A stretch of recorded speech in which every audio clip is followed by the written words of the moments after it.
네, 안녕하십니까 여러분. 김영수 교수입니다. 이번 시간에는 여러분들과 함께 빛과생활 5주차 수업을 진행할 텐데요. 이 빛과생활 5주차 수업에서는 여러분들께서 지난 시간에 학습했던 그런 빛의 그런 성질 중에서 굴절과 반사라는 개념에 대해서 다시금 한번 되짚어 볼 생각이고요. 또한 이런 빛의 여러 가지 그 특징에 의해서 어떤 반사가 일어난다거나 또는 굴절이 된다거나 이런 과정에서 안경 렌즈에는 또 어떤 현상들이 일어나는지를 지난 시간에 살펴봤는데요. 가장 대표적인 게 빛의 반사에 의해서 안경 렌즈 표면으로 들어간 빛이 예를 들어서 100개의 빛이 눈 안으로 입사했다라고 가정하면 이 100개의 빛이 모두 다 눈 안으로 들어가야만 선명한 이미지를 볼 수 있겠지만 이런 표면에서 한 대략 4% 정도의 빛이 반사가 일어나기 때문에 이런 어떻게 표현하면 좋을지 모르겠지만 빛의 약간 손실을 발생시키게 됩니다. 따라서 이런 안경 렌즈 표면에서 발생하는 이런 4%의 빛의 반사에 의해서 선명한 이미지의 그런 강도는 4%만큼 줄어들게 되겠죠. 더 직설적으로 얘기하면 좀 흐린 이미지가 우리 망막에까지 도달되기 때문에 어떤 대상 물체가 선명하게 보이지 못하는 그런 문제가 나타나게 됩니다. 이러한 것은 이런 반사의 개념으로 설명할 수 있고, 따라서 이런 반사되는 빛에 의한 소실을 줄이기 위해서 안경 렌즈 표면에 이런 다중막 코팅, 영어로 멀티 코팅이라고 하는 이런 코팅을 통해서 반사를 최대한 막아서 눈 안으로 들어가는 빛의 99.9%가 안경 렌즈를 통과해서 망막에까지 도달할 수 있게끔 해준다. 이런 내용들을 살펴보았죠. 그래서 지난 시간에 학습했던 이 내용에 대해서 조금만 한 10분? 조금 길면 한 15분 정도 살펴보고요. 이번 시간에 이제 본격적인 수업 내용인 구면에서의 빛의 굴절, 또 구면에서의 빛의 반사라는 개념은 무엇인가, 이 내용에 대해서 살펴보도록 하겠습니다. 자, 화면을 한번 봐주시면요. 빛의 굴절과 반사에 대해서 지난 시간에 학습했던 내용이고요. 여러분들 교재 23페이지를 펴주시면 되겠습니다. 그래서 좀 전에 설명한 것과 마찬가지로 빛의 굴절에 대한 개념, 빛의 반사라는 개념, 또 이런 빛의 반사에 의해서 발생하는 고스트 이미지, 또 이런 고스트 이미지에 의해서 또 빛의 손실이 발생하기 때문에 이런 빛의 손실을 줄여주고 조금 더 선명한 이미지를 안경을 통해서 볼 수 있게끔 만들어주는 반사 방지막 코팅에 대해서도 좀 간략하게 살펴보고요. 마지막으로 전반사의 개념도 있는데요. 사실 이게 전반사의 개념은 안경 렌즈에서 그리 중요한 개념은 사실 아니기 때문에 여러분들 지금 1학년 1학기이고 대략 지금 입학한 지 한 달 정도밖에는 되지 않았기 때문에 이런 전반사의 개념은 그냥 여러분들 지난 시간에 수업했던 거로 넘어가고 복습에서는 좀 제외시키도록 하겠습니다. 자, 본격적으로 지난 시간에 학습했던 내용을 한번 살펴보면 첫 번째 중요한 개념은 이 페르마의 원리라는 그 개념인데요. 이 페르마라는 사람이 주장한 내용입니다. 그리고 실제로 그렇게 밝혀지기도 했으니까 이런 원리의 개념으로 여러분들에게 내가 지금 얘기를 하고 있겠죠. 어떤 특정 매질에서 빛이 진행하다가 또 다른 두 번째 매질을 만나게 되게 되면 이 매질을 통과할 때 빛이 굴절되게 된다라고 지난 시간에 얘기했죠.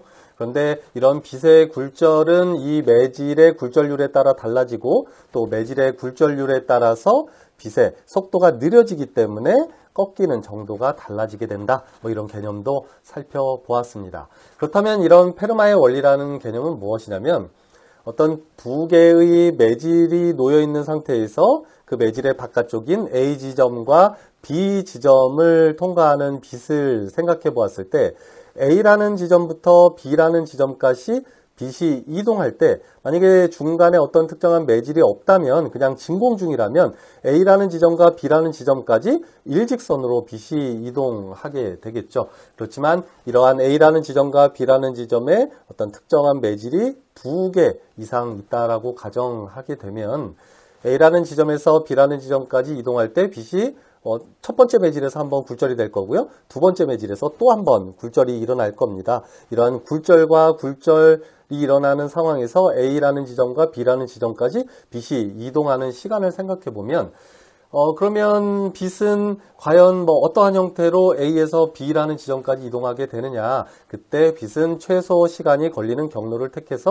이동한다라는 얘기를 페르마가 이런 개념으로 정리를 했고, 이러한 페르마의 원리는 이런 지난 시간에 학습했던 굴절의 그런 원리에 입각해서 설명을 할 수 있고요. 어찌됐든 빛은 A 지점과 B 지점을 통과할 때 최소 시간이 걸리는 경로를 택하여 이동한다 라는 이런 페르마의 개념의 원리를 여러분들이 머릿속에 좀 개념을 이해해 놓았으면 좋겠습니다. 이러한 개념은 사실 안경 렌즈에서는 그렇게 크게 작용하지는 않는 것 같아요. 하지만 어떤 이런 물리학적인 빛의 이동 경로라거나 또는 일부 안경 렌즈를 통과한 빛이 또 우리 눈까지 이동되는 그런 경로 이런 것들을 생각한다면 일부 적용될 수 있겠지만, 기본적으로 안경 렌즈에서는 그냥 굴절의 원리를 기본적으로 적용해서 빛이 얼마만큼 꺾여서 우리 눈으로 입사해서 들어가는지 이런 개념으로 이해하면 조금 더 쉽겠지만, 어찌됐든 우리 눈의 망막까지 도달하는 빛도 망막까지 도달하는 빛의 시간이라거나 이런 또 빛의 경로 이런 개념을 생각한다면 이런 페르마의 원리가 일부 적용될 수 있겠다. 따라서 이런 페르마의 원리에 대한 기본 개념만 여러분들이 머릿속에 좀 정리를 해 놓았으면 좋겠습니다. 내가 매번 얘기하듯이 이 교재에 쳐놓은 이런 그 글자에다가 하이라이트를 쳐놓은 색깔이라거나 이런 줄의 색 이런 것들도 그냥 대충 쳐놓는 게 아니라고 내가 항상 얘기를 하죠.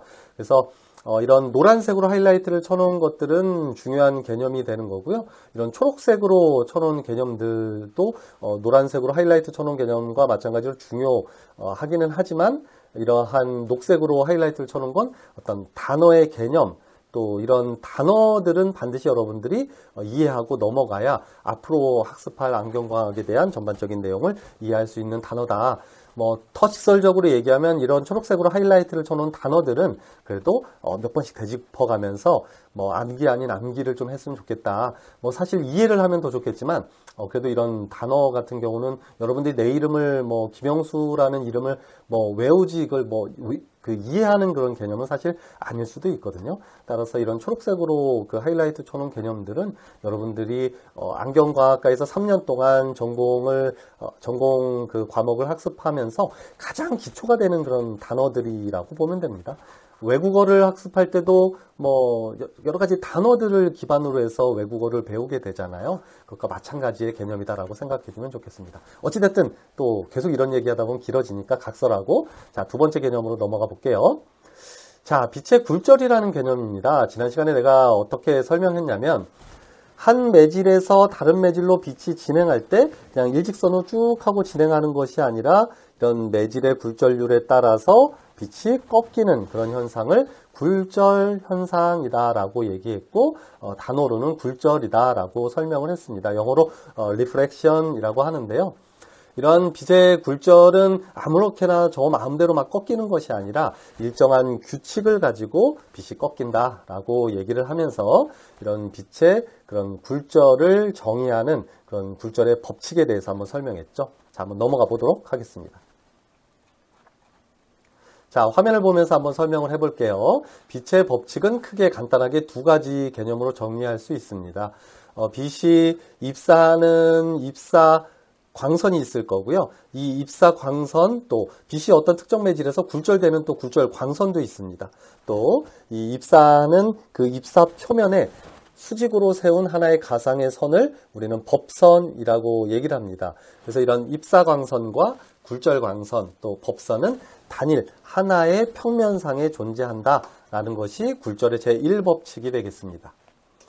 자, 두 번째 굴절의 법칙은 이런 입사 광선과 법선이 이루는 각도와 빛이 굴절되는 굴절 광선과 또 법선이 이루는 각도는 일정한 정현비를 따른다라는 것이 굴절의 제2법칙이 되겠습니다. 그러니까 입사 광선이 입사하는 각도에 따라서 이런 굴절 광선이 굴절 광선이 법선과 이루는 이 굴절각이 달라진다. 그러니까 입사각이 동일한 상태에서 이런 굴절각은 또 동일한 형태를 띠겠죠. 단지 비율은 동일하지만 이런 각도는 좀 달라지겠죠. 어찌됐든 입사 광선의 이 각도가 달라지게 되면 이 굴절 광선의 각도도 일정한 비인 사인 비에 따라서 변하게 된다. 이런 것들을 우리는 굴절의 법칙이다라고 얘기했습니다. 자, 아래쪽에 정리된 내용을 한번 살펴보면 입사광선과 굴절광선과 법선은 단일, 동일한 평면상에 존재하고 또 입사각과 굴절각은 이런 사인비를 이루어서 일정하게 변화를 이룬다라는 것이 구절의 법칙이고 이러한 법칙을 주장한 사람이 스넬이라는 사람입니다. 따라서 이러한 법칙을 일컬어서 스넬의 법칙이라고도 합니다. 그래서 여러분들이 이런 스넬의 법칙은 안경 렌즈를 통과한 빛이 얼마만큼 꺾일 것이냐, 결국은 얼마만큼 꺾여서 어느 지점에 도착하게 될 것이냐 이런 것들을 계산할 때 주로 사용되게 됩니다. 하지만 여러분들은 아직까지는 1학년 1학기이고 안경광학이라는 개념을 배우기 전 단계이기 때문에 여러분들은 간단히 그냥 뭔지는 잘 모르겠지만 이런 굴절의 법칙이라는 것이 있어. 그래서 안경 렌즈를 통과한 빛도 이런 굴절의 법칙에 따른데 라는 정도의 개념만 알아두어도 되겠습니다. 자, 다음 개념으로 한번 넘어가 보도록 하겠습니다. 자, 여러 가지 학습했는데요. 이런 내용들은 여러분들이 중요하지 않은 내용은 아니지만 지난 시간에 다 학습했으니까 그것을 넘어가고 복습에서는 아주 중요한 개념만 한번 살펴보도록 하겠습니다. 자, 두 번째 개념은 빛의 반사라는 개념입니다. 아주 중요한 개념이 되겠는데요. 쉽게 얘기하면 이런 어떤 표면에서 빛이 입사되어 들어왔을 때 동일한 각도로 이렇게 빛이 다시 본래의 그런 위치로 되돌아가는 것을 우리는 반사의 법칙이라고 한다라고 얘기를 했고, 또한 이렇게 입사하는 광선과 법선이 이루는 각도인 입사각과 반사되어 나가는 광선과 법선이 이루는 각도인 반사각의 크기는 동일하다라는 개념을 학습했고, 이러한 개념을 우리는 반사의 법칙이다라고 설명했습니다. 또한 이러한 반사의 개념은 정반사와 난반사 두 가지 개념으로 나누어서 이해해야 된다라고 설명했고, 정반사의 개념은 거울과 같이 아주 매끄러운 표면에서 일어나는 반사를 일컬어 얘기하고요. 난반사 같은 경우는 거울같이 이렇게 뭔가 반사를 이루는 표면이긴 한데 이 표면이 울퉁불퉁해 있기 때문에 빛이 이렇게 입사돼서 똑같은 위치로 반사되어 나가는 것이 아니라 입사되어 나오는 위치와 약간 다른 위치로 반사되어 나가기도 하고 이런 현상이 나타나기는 하는데, 이때 이 난반사도 기본적으로는 이 반사의 법칙에 따라서 일어난다라고 지난 시간에 설명했었죠. 그림을 통해서 살펴보면 다음과 같습니다. 그러니까 표면이 일정하다면 제일 좌측의 빛처럼 입사한 빛도 동일하게 이렇게 입사각과 반사각이 동일한 크기로 반사되고 또 B라는 지점에서도 마찬가지로 이렇게 반사되어 나가겠지만, 이런 표면이 울퉁불퉁하다면 기본적으로 반사의 법칙을 따르는 것은 맞지만 이렇게 A라는 곳에서 입사한 빛에 반사되어 나가는 빛의 방향과 B라는 곳에서 입사되어서 반사되는 빛의 이런 방향이 조금씩 달라지게 되겠죠. 그래서 이런 울퉁불퉁한 표면에서는 이런 난반사가 일어나기 때문에 약간 좀 눈부심 같은 것도 많이 유발하게 된다. 이런 내용들을 이해해 주시면 좋겠습니다.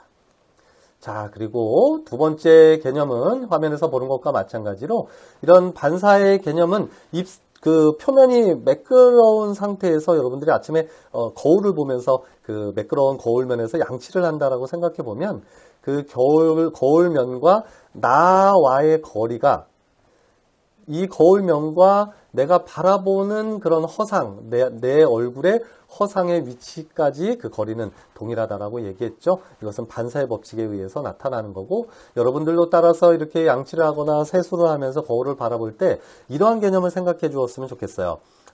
이 거울면에서 반사가 일어난다. 이때 표면이 매끄러운 거울면에서는 정반사가 일어나고, 이때 이 반사의 법칙에 따라서 입사각과 반사각의 개념이 각도가 동일한 형태로 반사가 일어나기 때문에 나로부터 거울까지의 거리와 거울부터 내가 바라보는 그 나의 얼굴, 거울을 통해서 바라보는 그 허상까지의 거리는 동일한 거리를 유지한다라는 개념에 대해서 항상 머릿속에 새겨놓으면 되고요. 사실 여러분들이 이런 반사의 법칙에서 설명한 것처럼 제1반사의 법칙은 입사광선과 반사광선과 법선은 동일한 평면상에 위치한다. 또 입사각과 반사각의 크기는 동일하다. 뭐 이런 것이 반사의 법칙이지만 이러한 개념을 그냥 머릿속으로 암기하려고 노력하기보다는 일상생활에서 이런 반사의 개념이 거울을 바라보게 되면 나로부터 거울까지의 거리와 또 거울부터 저 허상까지의 거리가 동일하구나. 이런 것들은 이런 반사의 법칙에 의해서 일어나는 일이구나라는 개념을 이해해 주는 것이 더 중요하다고 생각이 듭니다. 자, 다음 상황으로 넘어갈게요. 이 반사의 법칙은 뭐 지난 시간에 설명한 것과 마찬가지니까 넘어가도록 할게요. 자, 쭉 내려와서요. 그렇다면 안경 렌즈에서는 이런 반사에 의해서 어떤 뭐 문제가 일어나는가, 아니면 어떤 더 좋은 이득을 얻을 수 있는가, 뭐 이런 내용에 대해서 살펴보면서 오른쪽 상단의 그림과 마찬가지로 과거에 1960년대, 70년대, 조금 길게 보면 한 80년대 정도?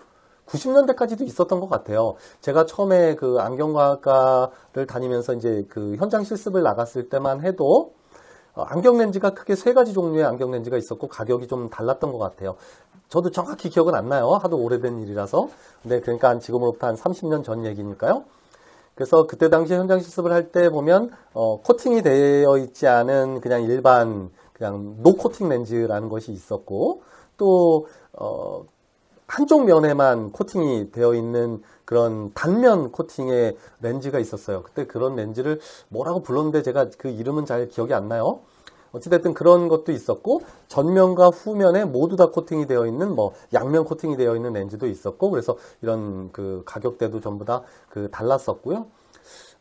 그랬던 어쨌든 기억이 납니다. 그러니까 그런 지난 시간에도 얘기한 것처럼 화면 그림 그 우측 상단에서 보는 그림의 좌측과 마찬가지로 안경 렌즈에 이런 코팅이 되어 있지 않다면 화면에서 보는 것과 마찬가지로 그 안경 쓴 사람을 보는 사람 입장에서도 그 사람의 눈동자가 잘 보이지 않죠. 반사가 일어나서 그렇겠죠. 그리고 또 이 안경을 쓰고 바라보는 사람의 입장에서도 저런 이 안경면에서 반사가 일어나기 때문에 실제로 조금 흐린 이미지를 볼 수밖에는 없습니다. 따라서 이러한 그런 반사에 의해서 또 이렇게 눈앞에서 뭔가 어른어른거리는 이미지도 막 보여요. 그러니까 내가 앞에 어떤 사람을 보고 있는데 그 사람만 보여지는 것이 아니라 여기 옆쪽에 뭔가 막 나무 같은 이렇게 그 희끄무리한 이미지도 막 보여요. 그건 뭐냐면 이 옆쪽에 있는 나무에서 막 반사된 이미지가 내 눈앞에 어른거리는 거거든요. 또는 이 안경 렌즈면 뒷면에서 반사돼서 내 뒤에 어떤 사람이 서 있다면 그 사람도 내 눈에 막 어른거리고요. 그래서 내가 보고자 하는 건 앞에 그냥 사람만 보고 싶은데도 불구하고 눈앞에 나무가 막 그 어른거린다거나 뒤에 서 있는 사람이 내 눈앞에 막 어른거린다거나 이런 것들을 고스트상, 고스트는 유령을 얘기하거든요. 하는 그 유령을 얘기하는데, 그래서 우리말로는 유령상이라고도 표현하기는 하는데요. 어찌됐든 이런 고스트 이미지에 의해서 우리가 보는 이미지, 안경 착용자 입장에서는 보는 이미지가 좀 흐리게 보인다. 따라서 이러한 반사, 안경 렌즈면에서 발생하는 반사에 의한 고스트상, 고스트 이미지, 유령상, 다 똑같은 말입니다. 이런 고스트상에 의해서 발생하는 그런 상의 흐림, 또는 불필요하게 눈앞에 보이면 안 될 그런 이미지들, 그런 이미지들에 의한 그런 시각적인 불편함을 해결하기 위해서 반사 방지막 코팅을 하게 됩니다. 그래서 이런 반사 방지막 코팅에 대해서 설명하면서 이런 것은 간섭의 원리에 의해서 코팅을 한다라는 얘기를 쭉 설명했었죠. 자, 아래쪽에 쭉 살펴보면 그 내용이 아까 얘기한 것처럼 이런 안경 렌즈면에서 일반적으로 좀 굴절률에 따라 좀 달라요. 안경 렌즈의 굴절률에 따라 좀 다르긴 하지만 보통 한 4% 정도의 반사가 일어나고 전면에서요. 그 다음에 또 후면에서도 대략 한 4% 정도의 반사가 일어나서 총 대략 한 7에서 한 8% 정도의 이런 반사가 일어나기 때문에 실질적으로는 이렇게 직설적으로 딱 대입하기는 어렵지만 한 7%에서 8% 정도 좀 이미지가 내가 보고자 하는 이미지가 좀 흐려 보인다 라고 이해해도 그렇게 틀린 말은 아닙니다. 자, 그런 얘기를 쭉 하면서 이런 것들을 막기 위해서 멀티 코팅이라고 하는 이런 반사 방지막 코팅을 하죠. 그래서 이런 멀티 코팅이라는 것은 사실 이 반사 방지막 코팅만을 얘기하는 것은 아닙니다. 멀티 코팅, 멀티라는 것은 여러 개를 뜻하거든요. 축구에서 보면 막 멀티 플레이어 이런 얘기 하잖아요. 그러니까 공격수도 했다가 미드필더도 했다가 수비수도 했다가 이렇게 다양한 포지션에서 축구를 할 수 있는 그런 운동 그 축구 선수를 멀티 플레이어다 이렇게 표현하는데요. 어찌됐든 이런 멀티라는 것은 여러 개를 뜻하거든요. 그래서 렌즈 표면에 이런 아까 얘기한 것처럼 반사를 방지하기 위한 지금 화면에서 초록색으로 하이라이트 쳐놓은 반사 방지막 코팅뿐만이 아니라 렌즈의 긁힘을 좀 잘 생기지 않게 하는 하드 코팅 뭐 이런 것들도 뭐 얘기하고요. 이런 뭐 여러 가지 다양한 그런 코팅들을 합쳐서 멀티 코팅이라고 하는데요. 이번 여러분들에게 설명하고자 하는 개념은 이런 멀티 코팅 중에서 이런 반사를 막아서 선명한 이미지를 볼 수 있게 하는 이런 반사 방지막 코팅은 이런 상세 간섭의 원리에 의해서 그 코팅이 이루어지는 거다라는 얘기를 했고요. 뭐 자세한 것들은 뭐 이전에 뭐 상세 간섭, 보강 간섭, 뭐 이런 간섭에 대해서 설명하면서 얘기했으니까 이 내용은 좀 넘어가도록 하겠습니다. 자, 그렇게 해서 내용은 쭉 넘어갔고 또 이런 멀티 코팅에 대해서도 설명했었죠. 그래서 이런 코팅이 여러 개의 층으로 이루어져서 그런 반사 방지 코팅도 들어가 있고 렌즈가 긁히지 않게 하는 그런 하드 코팅이라거나 이런 것들 다양한 코팅들이 있어요. 그 위에도 되게 많아요. 이런 코팅들을 모두 다 뭉뚱그려서 이런 그 멀티 코팅, 다층 반사 방지 코팅 뭐 이렇게도 얘기하는데 어찌됐든 임상에서는 그냥 멀티 코팅이라고 얘기합니다. 그래서 이런 멀티 코팅을 통해서 반사되는 빛의 그 손실도 막아주고 또 안경 렌즈가 긁히는 것도 막아주고 또 어떤 경우에는 렌즈에 뭐 습기가 차는 것도 좀 막아줄 수 있는 뭐 그런 코팅도 좀 하게 되고요. 뭐 겨울에 밖에 나갔다가 실내에 탁 들어오면 습기가 확 차잖아요. 그러니까 이런 습기가 좀 차지 않게 만들어주는 코팅도 있고요.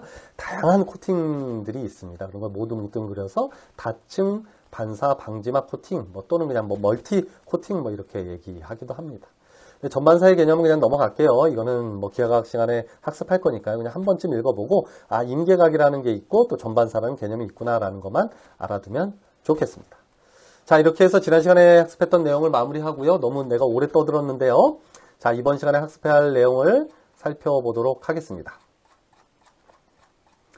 자, 이번 시간에 학습할 내용은 구면에서의 빛의 굴절과 반사라는 개념을 살펴볼 텐데요. 이 개념은 뭐냐면 이 안경 렌즈의 개념으로 생각해 보면 좋을 것 같아요. 그래서 여러분들 화면에 잘 보일지 모르겠지만 이 안경 렌즈가 되게 평평해 보여도 이게 이렇게 공면을 띠고 있거든요. 그래서 공같이 이렇게 배불뚝이 형태로 되어 있어요. 이런 것들을 우리는 공국자 또 면자를 써서 공같이 이렇게 볼록 튀어나온 면을 가지고 있다라고 해서 구면의 형태를 가지고 있다라고 얘기하고 있습니다. 그래서 안경 렌즈 같은 경우는 기본적으로 구면 안경 렌즈가 대부분이에요. 그래서 뭐 근시라거나 원시라거나 이런 노안이라거나 이런 것들을 교정하기 위해서 사용되는 렌즈가 구면 렌즈이고요. 그럼 이런 구면 렌즈에서는 어떻게 빛이 입사되는지 또 입사되어서 어떻게 또 굴절되는지 이런 내용에 대해서 살펴보도록 할 거고요. 화면에서 보는 것과 마찬가지로 뭐 이러한 구면에서 일어나는 다양한 빛에 굴절되는 그런 상태라거나 이런 것들은 가우스 결상식을 통해서 설명하게 되는데요. 이 가우스 결상식 뭐 이런 내용들 여러분들 1학년 수준에서 이런 것까지 사실은 알려고 하면 좀 어려워서 정말 기본적인 것만 얘기하고 넘어갈 거고요. 또 렌즈의 제작자 공식이라거나 뭐 이런 내용들, 또 초점과 초점거리의 개념, 굴절력은 무엇인가, 주평면, 주점이란 무엇인가, 또 렌즈의 합성과 분리, 토릭 렌즈의 표기, 렌즈의 표기 변환 뭐 이런 내용에 대해서 살펴볼 텐데요. 그러니까 이 뭐 쉽게 얘기하면 안경 렌즈를 통과한 빛이 어떻게 꺾여서 어느 지점에 도대체 이 이미지를 결상시키는가 뭐 이런 내용들을 좀 살펴보고 또 이런 안경 렌즈가 도수를 가지고 있다라고 하는데 그런 굴절력은 또 어떻게 표기하는지 이런 내용에 대해서 한번 살펴보도록 하겠습니다. 자, 첫 번째 개념으로 넘어가 볼게요. 자, 중요한 개념이니까 아주 차분히 천천히 읽어가면서 설명하도록 하겠습니다. 자, 구면이라는 개념은 무엇인지 한번 살펴보면요. 곡률 중심점이라고 하는 점에서 같은 거리에 있는 무수히 많은 점들로 이루어진 면을 구면이라고 한다. 말이 너무 어려워요. 그죠? 교재 내용처럼 어떤 하나의 점으로부터 쭉 선을 그어서 이 지점에 점을 하나 또 그릴 수 있겠죠? 또 여기서 선을 그어서 쭉 했을 때 여기다 점을 그을 수도 있지만 여기가 아니라 요 거리가 모두 같은 점이 있을 거잖아요. 선을 쭉 그었을 때 뭐 요 지점 얘도 같은 거리라고 가정합시다. 여기도 같은 거리라고 가정하면 따라서 요 점들을 이렇게 연결했을 때 나타나는 요 면, 펜의 색깔을 한번 좀 바꿔 봅시다. 그렇죠. 여기부터 여기까지 이렇게 쭉 그었을 때 하나의 면이 형성되겠죠. 요 중간에도 무수히 많은 선들이 있을 거잖아요. 그래서 곡률의 중심점에서 동일한 거리에까지의 요 점을 쭉 하나 형성되도록 선을 긋고요. 이 점을 쭉 연결했을 때 나타나는 이 곡면을 우리는 구면이다라고 설명하고 있습니다. 다시 교재로 한번 돌아가 보도록 하겠습니다. 자, 그래서 이해했죠? 다시 한번 읽어볼게요. 곡률 중심점에서 같은 거리에 위치하는 그 점들을 모두 연결했을 때 나타나는 이렇게 휘어진 하나의 그런 면을 우리는 구면이다라고 설명하고 있습니다. 다음 한번 살펴볼게요. 다음 개념은 곡률 반경과 곡률이라는 개념을 한번 여러분들이 이해를 해야 될 텐데요. 아마 이번 수업 시간은 이 내용으로 아마 끝날 것 같습니다. 이게 상당히 좀 어려운 개념이라서 그래요. 그래서 곡률 반경과 이런 곡률이라는 개념만 여러분들이 잘 이해를 한다고 해도 참 그 1학년 1학기 정도 과정에서는 정말 대단히 어려운 개념을 이해했다라고 생각해 주시면 좋겠습니다. 다시 PPT로 한번 돌아가서요. 다시 한번 살펴볼게요. 이걸 한번 지워볼게요. 그러니까 좀 전에 얘기한 것처럼 하나의 곡률 중심에서 쭉 선을 그어서 동일한 거리에 위치하는 이 점들을 쭉 연결하면 하나의 이렇게 내가 그림을 잘 못 그려서 미안해요. 이렇게 하면 안 되는데. 어쨌든 하나의 원이 형성될 거고 이 곡률 중심 요거를 우리는 보통 O라고 표현하는데요. 그래서 옵티컬 센터, 그래서 광학 중심점이라고도 표현하는데요. 어찌됐든 요 중심, 곡률의 중심, 요 센터 부분에서 이게 옵티컬 센터라고 표현하면 안 돼. 이건 안경 렌즈니까 그냥 센터라고 합시다. C라고 보통 표현해요. 그래서 곡률의 중심을 C라고 표현하고요. 그래서 이 곡률의 중심에서 이렇게 곡률 면까지 선을 긋고요. 이 반지름을 우리는 R이라고 표현하고요. 영어 레디우스라고 합니다. 우리말로 곡률 반경이라고 합니다. 그러니까 어떠한 이 곡률 중심에서 동일한 거리까지 쭉 선을 연결하고 점을 하나씩 긋고 그 점들을 연결하면 하나의 구면을 이루게 되는데요.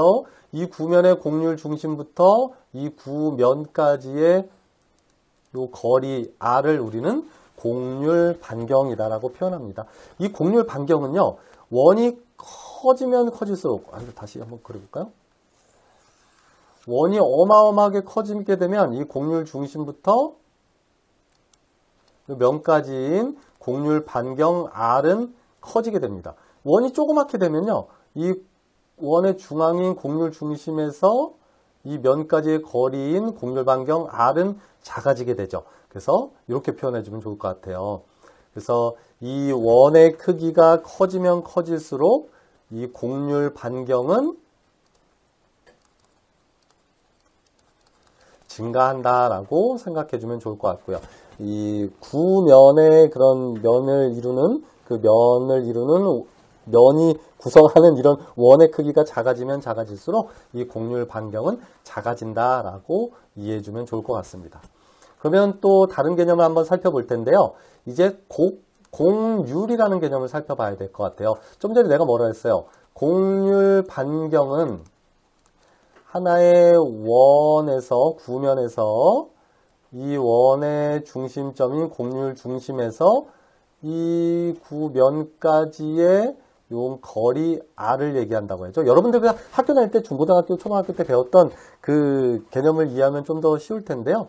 그냥 막 반지름 이렇게 설명하잖아요. 반지름, 원의 반지름 뭐 이렇게 설명하는 게 그게 뭐 거의 동일한 개념입니다. 그래서 이 곡률이란 것은 곡률 반경이라는 것은 그 원의 중심에서 이 원에까지의 이 면까지의 그런 거리를 걸어서 얘기하고요. 그래서 이 구가 커지면 커질수록 곡률 반경은 증가한다라고 생각해 주면 좋을 것 같습니다.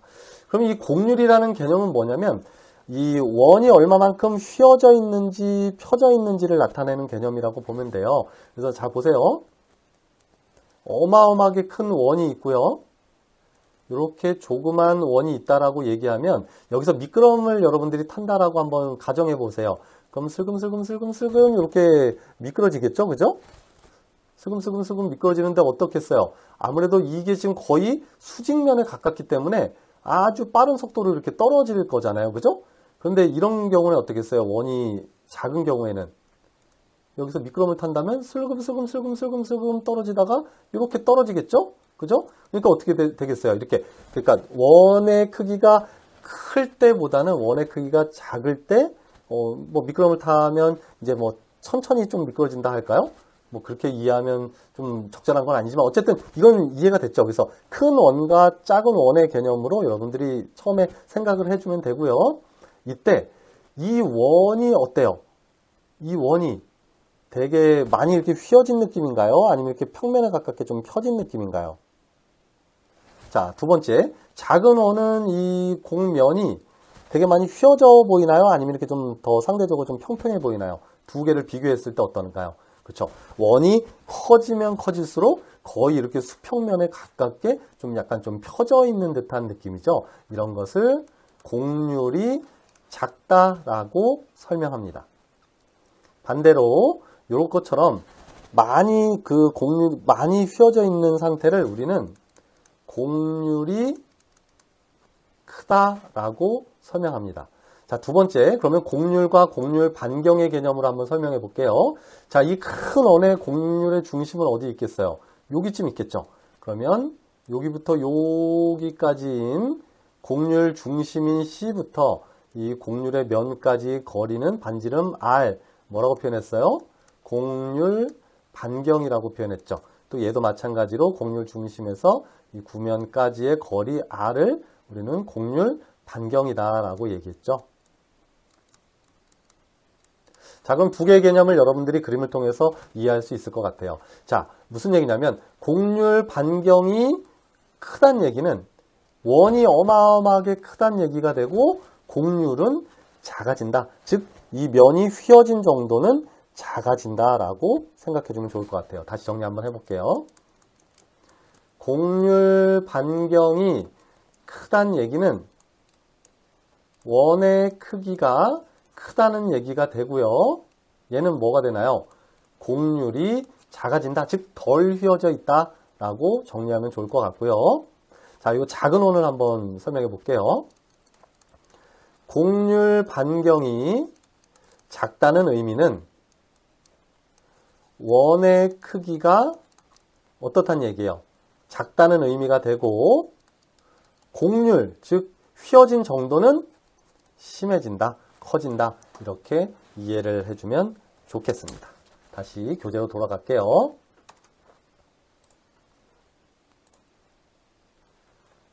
자, 그래서 여러분들이 이번 시간에 이 세 가지 개념을 가지고 나머지 쭉 뭐 구면에서의 빛이 어떻게 굴절되는지 반사되는지를 좀 이해해야 하니까 이 세 가지 단어에 대한 기본 개념을 여러분들이 잘 이해해 주었으면 좋겠습니다. 따라서 이런 구면 안경 렌즈를 가지고는 뭐 근실하거나 원실하거나 노안을 교정하는데 이 내용에 대해서는 뒤에서 설명할 거고요. 이번 첫 번째 1차 시에서는 구면이란 개념은 무엇인지, 곡률 반경의 개념은 무엇인지, 곡률이란 무엇인지에 대해서 이해해 주길 바라고 다음 시간에 이 내용에 대해서 간략하게 좀 정리를 다시 한번 해보고 본격적인 내용으로 들어가도록 하겠습니다. 이것으로 빛과 생활 5주차 1차 시 수업을 마무리 짓도록 하겠습니다. 네, 감사합니다.